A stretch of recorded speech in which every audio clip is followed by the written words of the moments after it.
Olá, eu sou Caroline Takeda e esse é o nosso último episódio do Conexão COP30, uma série especial da Comissão do Clima da OAB São Paulo, voltada à Conferência da ONU, que vai ser realizada logo mais nos dias 10 e 21 de novembro, no coração da Amazônia, em Belém do Pará. Desde julho, quando foi lançado o primeiro episódio do Conexão COP30, promovemos debates qualificados sobre as mudanças climáticas, inserindo o papel da advocacia na construção de soluções sustentáveis e ampliando o engajamento da nossa classe jurídica nas pautas ambientais globais. Para fechar nossa série, vamos explorar as possibilidades de atuação da área do direito ambiental e do clima. Você vem comigo? Hoje, nós recebemos a doutora Cíntia Donato para falar um pouco sobre a área estratégica do direito ambiental. E a doutora Cíntia é advogada e gestora ambiental com mestrado em Direito Empresarial pela Fundação Getúlio Vargas, trabalha com o mercado de carbono em mudanças climáticas desde 2018, com um grande foco em contratos, fundiários, societário, fusões e aquisições, e atualmente exerce o cargo de diretora jurídica na empresa Future Climate. Seja muito bem-vinda, doutora. Obrigada, Carol. Queria agradecer aqui o convite da doutora Rosa, da Comissão de Clima, que é uma comissão inovadora que traz a relevância do tema na pauta hoje em dia, né? Então, obrigada pelo convite. É um prazer receber a senhora aqui nos estúdios da OAB São Paulo. E para a gente iniciar o nosso bate-papo de hoje, doutora, eu queria saber assim, o direito ambiental, ele já não é mais uma área periférica, né? E o que explica esse crescimento de interesse e de atuação jurídica em temas como as mudanças climáticas, ESG e sustentabilidade? Bom, de fato, se a gente falasse em direito ambiental e advogados que atuassem nessa área há 20 anos atrás, há 10 anos atrás e até mesmo 5 anos atrás, era pequenas áreas, alguns escritórios especializados ou grandes escritórios com essa especialidade. Mas, de fato, com a emergência climática, a pauta climática tem sido muito mais vista. Então, ela tem tido muito mais visibilidade. A gente tem visto essa temática no Jornal Nacional, que não era tão relevante para a população em geral. E agora, todo mundo sente no seu dia a dia os efeitos das mudanças climáticas. Então, isso vem gerando uma força e uma demanda por mudança para governos, para empresas, e a sociedade civil tem se posicionado dessa forma, né, de cobrar essas mudanças. Então, de qualquer forma, né, de alguma forma, isso vai alcançar as mais diversas áreas, e o direito é uma delas, porque surgem muitas demandas decorrentes disso. Então, quando a gente fala em desmatamento, você vai ter uma legislação, formas de controle cada vez melhores, vamos colocar, né, identificação por satélite de desmatamento. Então, você vai gerar muito mais proprietários de terra buscando auxílio de advogado para organizar essa atividade. Então, o direito ambiental, ele acaba ganhando muito mais força, né? Acho que o fator de mudança é a área ambiental ter ganhado visibilidade por conta de eventos climáticos extremos, enfim. É muito bacana. E a pauta climática, ela é complexa, né? E envolve também diferentes áreas. Que tipo de competências técnicas e socioambientais a senhora acha e considera essencial para quem atua com direito ambiental e do clima nos dias atuais? Bom, essa pergunta é muito boa, porque se a gente fosse fazer um paralelo com outras áreas de direito que já são muito mais consolidadas, como, por exemplo, o direito tributário. Para um tributarista fazer muito bem a sua atividade, ele precisa, se for uma indústria, ir no chão da fábrica, entender como aquilo tudo funciona, todos os processos, para identificar as melhores formas para atuar para aquela empresa. Quando a gente migra para o direito ambiental ou para o direito climático, a gente vai falar exatamente a mesma língua. Então, se eu estou tratando de poluição, eu preciso entender todo o processo de uma indústria para saber como que a gente vai pensar a questão de licenciamento para uma operação ou para reduzir riscos e assim por diante. Se a gente está falando de mudança de clima, né, quero atuar na área de mudanças climáticas, eu preciso entender a governança global do clima, como isso está sendo tratado dentro do país. Então, entendo que é necessário você ser multidisciplinar de fato e se aproximar das agendas que condizem, que trabalham, né, em conjunto com a vertente do direito que você está trabalhando. Sim. E empresas, os governos e os organismos internacionais, né? Eles têm buscado assessoria jurídica qualificada para lidar com temas como riscos climáticos, licenciamento e a responsabilidade socioambiental, né? Que frentes de trabalho estão aí se abrindo para esses cargos? Bom, tem muita agenda em andamento. Quando a gente fala em mudança do clima, a gente pode tratar aqui de reflorestamento, pode tratar de mercado de carbono, pode tratar uma agenda nova, relativamente nova, porque a gente teve uma mudança de lei nas concessões na Lei de Gestão de Florestas Públicas há 2 anos atrás, que passou a permitir, por exemplo, a comercialização de crédito de carbono. E com isso veio uma demanda dos governos de entender como que poderia trabalhar essa agenda dentro de uma concessão florestal. Então, tem sim uma demanda, por exemplo, para dar suporte na estruturação de uma concessão florestal sólida para um mercado novo, que é o desenvolvimento de projetos de carbono numa floresta pública, por exemplo. Quando a gente fala em política pública de reflorestamento, a gente precisa comunicar e entender como que o Código Florestal tem avançado, como que vai ser possível avaliar áreas de reserva legal e APP que precisam ser reflorestadas e precisa do trabalho do advogado por trás para dar o suporte necessário e você ter uma política pública que seja execuível da melhor forma possível, né?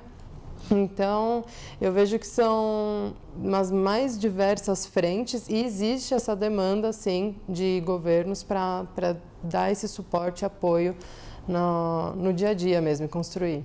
Muito bacana. E como a OAB pode apoiar os advogados e advogadas que querem se especializar e atuar estrategicamente nessa área? Bom, a OAB, ela tem um papel já muito bem consolidado de providenciar ambientes que permitam desenvolver o seu conhecimento. Então, primeiro que tem muitos eventos e comissões que você pode estruturar grupos de trabalho para entender melhor aquelas determinadas agendas. Pode ter como resultado um paper, algum documento, um relatório sobre determinados temas. Outra forma que a OAB consegue contribuir com a estruturação de cursos. O ano passado eu mesma coordenei junto com a doutora Rosa e a doutora Patrícia Iglesias 2 cursos sobre mudanças climáticas, muito multidisciplinar, inclusive, não era só a pauta jurídica, porque o advogado precisa estar munido de todas as informações para conseguir atuar com qualidade. Esse ano a gente também, como exemplo, né, tem um curso que está rodando, né, nessa área de mudanças climáticas. Então, entendo que as comissões, os grupos de trabalho e os cursos são ferramentas bem interessantes para quem está querendo adquirir esse conhecimento. E é muito bacana, né? Porque daí a OAB traz essa qualificação técnica, então, né? Isso é muito legal. E aí também dentro das comissões tem aí os debates, né? Isso a gente faz a gente evoluir, né, assim, para o crescimento. Com certeza. Quando eu digo dos eventos, esses eventos vamos tratar de determinado tema, vamos falar de uma pauta que está precisando ser discutida, e aí a gente muitas vezes faz até presencial isso, que é mais enriquecedor ainda, e vem desde estagiários, jovens advogados, a advogados de longa data em determinados temas, para justamente enriquecer a pauta. Então, esses eventos são, sim, ambientes para debate e estruturar, né, as ideias. Muito bacana. E de que maneira o profissional do direito ele pode contribuir para a formação de políticas públicas e soluções jurídicas políticas inovadoras, assim como a senhora comentou, né? Bom, quando a gente fala em suporte aqui, políticas públicas, governo, eu vejo que tem algumas ferramentas. Uma delas é se aproximar de áreas, de conselhos e setores que estão abertos para ouvir os mais diversos atores. Um exemplo é o CONARED, que tem uma agenda com diversas reuniões e ouve os mais diversos atores, incluindo advogados. Então, para você gerar regulamentações, portarias, você precisa munir essas pessoas de informação sólida, concreta. Então, os advogados podem participar desse tipo de agenda. Outra forma são projetos de lei. A gente tem muitos temas ainda dentro do direito ambiental que precisam ser regulamentados. Então, estudar e contribuir com o desenvolvimento de projetos de lei para as mais diversas áreas e de forma bastante sólida. E por último, eu tinha pensado aqui, então, esses conselhos, participar também de consultas públicas. Então, de repente, vi que saiu um projeto de lei de um determinado tema que eu conheço e vejo que precisa melhorar em determinados pontos. Sempre tem os momentos de consulta pública. Use esses momentos, de fato, para se posicionar e trazer melhorias, né, nesses documentos. Muito legal. Afinal, né, gente, são nessas discussões, nesses debates que a gente vai perceber uma ideia, né? E afinal, a COP30 vai ser isso, né? Nível global, mas vai ser isso, né, também. Que bacana. Pode falar, por favor. Com certeza. É um espaço justamente para construção e com 195 países. Então, é ouvir todas as partes, é conseguir chegar em consenso e por um grande objetivo único, né, que nós temos, que é mitigar as mudanças climáticas. E assim, pensando agora nos jovens advogados e estudantes, né, que estão aí nos ouvindo, por que vale a pena apostar no direito ambiental como caminho profissional? Bom, o direito ambiental, ele é absolutamente promissor. Ele não é um fogo de palha passageiro que está acontecendo, está todo mundo falando. Não, as mudanças climáticas chegaram, estamos sentindo, né, os eventos climáticos na pele, dia após dia, noticiário atrás de noticiário. Então, não tem volta. Daqui é só aumentar. Então, as empresas têm contratado muito mais esse tipo de assessoria, os governos, todo mundo precisa se posicionar e pensar sobre esse tema. Então, o direito ambiental, ele não é mais visto como um direito que estava sempre dentro de uma caixinha para pessoas específicas, empresas específicas. Não, agora qualquer empresa precisa pensar esse... Da grande até o pequeno porte. Exatamente. Né? Então, é uma área que é bastante promissora, de fato, e eu entendo que vale a pena para quem gostaria de atuar nessa área se aproximar, por exemplo, na OAB, na Comissão de Clima, Meio Ambiente, se aproximar de congressos, eventos que acontecerem, fazer contatos, porque isso vai enriquecendo, vai trazendo novas ideias, novas discussões. Então, eu recomendaria essa área. E aproveitando, então, que conselho você daria para quem está começando aqui carreira no direito? Bom, eu acho que um conselho muito importante é estude muito. Primeiro de tudo, a gente precisa ter conhecimento. Segundo, a gente precisa buscar bons contatos. Então, de fato, esteja próximo de quem você entende que é referência, acompanhe essas pessoas, participe de fóruns de debate, porque com certeza isso vai trazendo mais qualificação ali, qualidade, você conseguir alcançar melhores espaços. Muito legal. E agora vamos falar um pouco de COP30, que vai acontecer esse ano aqui no Pará. E quais são as suas expectativas, doutora? Bom, essa COP, ela tem um foco muito grande no financiamento climático, que é uma agenda que está um pouco engasgada, né? Tem sido, sim, feitos muitos investimentos, mas isso ainda é pouco para tudo que a gente precisa, né?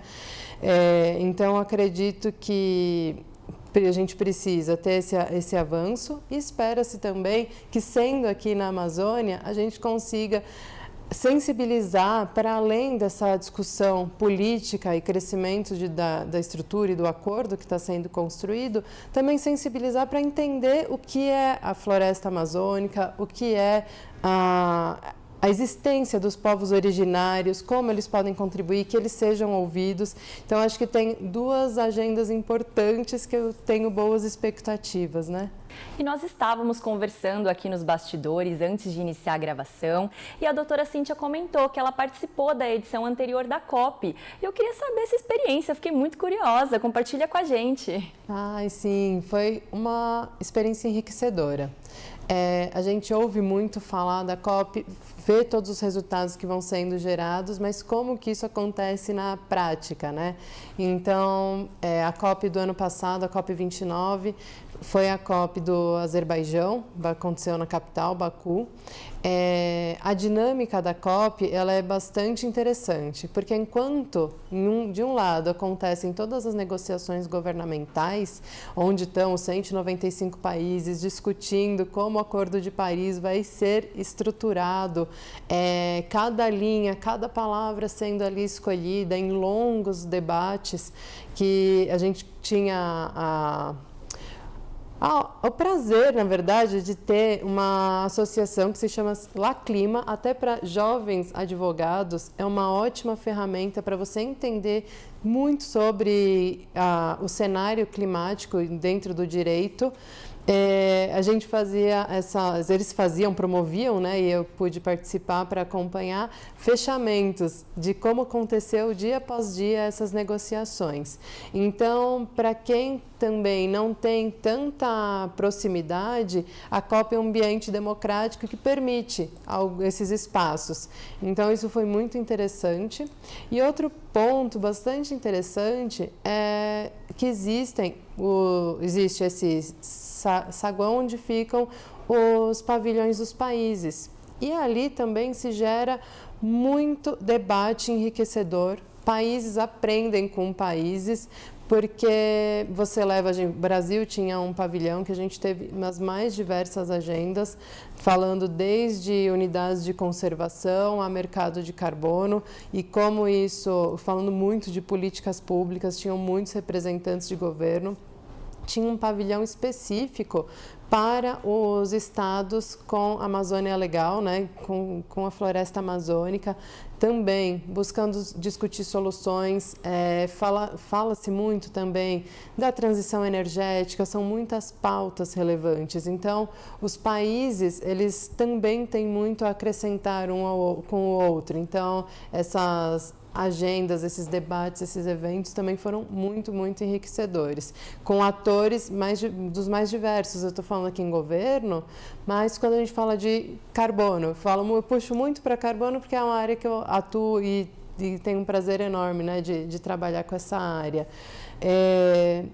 A gente tinha agendas com atores específicos de mercado de carbono, então auditorias, certificadoras, falando e pensando soluções, porque tudo nessa agenda é nova, tem muito tema novo. Então, a gente precisa colocar todo mundo sentado para conversar, discutir, melhorar, enfim, então é bastante enriquecedor, assim. Muito bacana. E como a COP30, ela pode, assim, influenciar na área do direito ambiental, já que vai ser realizada no Brasil esse ano e vai ser um grande marco histórico aqui para a gente? Com certeza. A COP30 ser no Brasil tem esse significado de vamos trazer mudanças positivas. Então, a gente já imagina que terão as mais diversas entregas no período da COP dos governos, mas a gente já tem acompanhado, desde o final do ano passado, mudanças que é para apresentar um Brasil com uma estrutura de governança climática melhor ou mais evoluída. A gente tem uma legislação ambiental bastante que é exemplar, muitos outros países elogiam. Tem defeitos, precisa ser melhor implementada, mas também tínhamos alguns pontos que estavam para trás. Por exemplo, o mercado de carbono regulado. Então, depois de 10 anos discutindo, até mais, na verdade, o projeto de lei de como se regularia o mercado no Brasil, tivemos a promulgação da lei em dezembro do ano passado. E por que isso é significativo? Porque a forma de você obrigar indústrias, os mais diversos setores da economia, a pensar as suas emissões é com alguma lei, alguma regulamentação que obrigue a você olhar para esse campo, porque enfim, antes de você ter o mercado regulado, você só tem a voluntariedade, você precisa ter vontade e fazer porque sim, porque essa empresa entende essa urgência climática, mas ela não tem uma obrigação legal. Então, esse movimento está altamente relacionado com a COP30. É óbvio que não está regulado o mercado, a gente vai ter aí uns 5 anos de desenvolver portarias, regulamentos, tem a expectativa de ter uma agência só para cuidar de clima e carbono governamental. Então, são muitos os desdobramentos disso, mas é uma entrega que foi feita e pensada na COP. A gente precisa estar mais estruturado. Outro ponto que é muito interessante, o mercado de carbono ele era muito limitado ao privado. E hoje em dia a gente tem um interesse muito grande dos estados em participarem. E isso é extremamente relevante, porque a gente tem muitos estados com a Amazônia, dentro da Amazônia Legal, com alto nível de desmatamento, que ainda bem tem apresentado reduções, principalmente com a reativação do PPCDAN, do plano para reduzir o desmatamento da Amazônia Legal. Então... Esse é o principal foco desse projeto, Amazônia Legal? O PPCDAN, o principal foco dele é reduzir o desmatamento. E com certeza isso é uma entrega relevante para você mostrar na COP. Conseguir apresentar que o seu número de desmatamento está reduzindo. A gente tem muito pela frente, mas precisa zerar. O foco é zerar a nossa meta, né? A nossa meta climática que a gente submeteu para a COP é de zerar o carbono, zerar o desmatamento, para, enfim, não ter essa fonte de emissão de carbono que é a mais significativa no nosso país. Basicamente, 50% das nossas emissões é alteração do uso de solo. E algumas outras políticas que a gente percebe que elas vão se movimentando estavam obsoletas ou que estavam precisando ter enfoque, não estava nem sendo tratada, como a política de economia circular.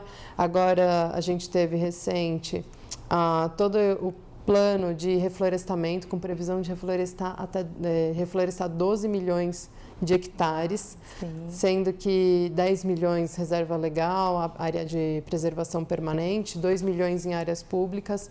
Então, eu entendo que todos esses movimentos, eles estão, de alguma forma, atrelados com essa pressão. Olha, teremos a COP30 em Belém. O que a gente tem para apresentar? E até me fez lembrar...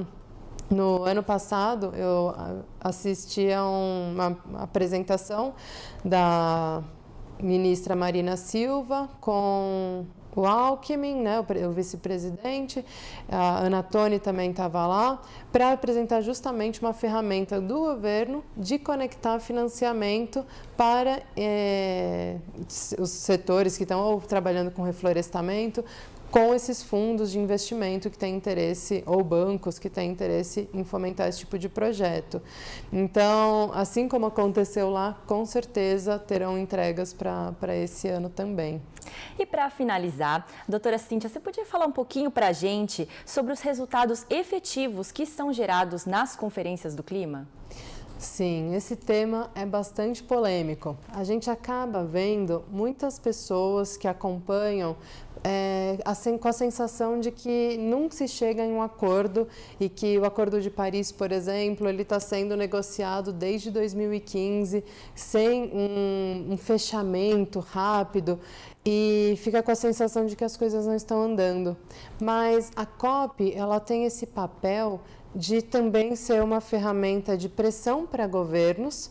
Então, desde que a COP existe, ela consegue trazer movimentações de políticas públicas em nível local nos mais diversos países. Então, mudanças acontecem em nível local, ainda que no nível global as coisas se movimentem com mais devagar, com mais morosidade, né? Não tem como a gente falar que uma conferência na qual participam 195 países vai se chegar a conclusões rápidas de, por exemplo, transição energética. Tem muitos países que estão na COP que são países do petróleo, eles vivem de óleo e gás. Então, como que esse país vai chegar em um consenso rápido com um país que está 100% na base da agricultura? Então, de fato, a Conferência do Clima, ela não gera, nunca gerou e realmente não tem expectativa de gerar mudanças rápidas, mas ela traz sim as pautas principais e em nível global também acontece é perceptível essas mudanças, são perceptíveis essas mudanças. Por exemplo, a questão do financiamento climático. Ainda que a COP não tenha gerado um número que a gente gostaria e que é o ideal, enfim, ela fez com que se fomentasse essa agenda de forma que muitos projetos, muitas ações são tomadas, ainda que não haja essa obrigatoriedade diante de um Acordo de Paris, por exemplo, né? Então, eu acho interessante que sim, ela alcança um objetivo paralelo à construção de um acordo que seja envolvendo todas as nações. O mais importante é trazer essa atenção, essa preocupação nessas questões aí ambientais. Doutora Cíntia, eu adorei a nossa conversa de hoje, foi um prazer receber a senhora aqui. Ai, obrigada também, foi ótimo esse papo, espero que a gente tenha contribuído aí. Chegamos ao fim da série especial da Comissão do Clima da OAB São Paulo sobre a Conferência da ONU. Esse foi o último episódio do Conexão COP30. Foi uma honra fazer parte desse projeto. Um agradecimento especial a todos os nossos convidados ao longo da nossa série. Foram um total 6 episódios de Conexão COP30 e todos estão disponíveis no canal da OAB São Paulo, do Spotify e do YouTube. E que a nossa COP30 seja um marco histórico na evolução das questões climáticas em todo o mundo. Obrigada por sua audiência.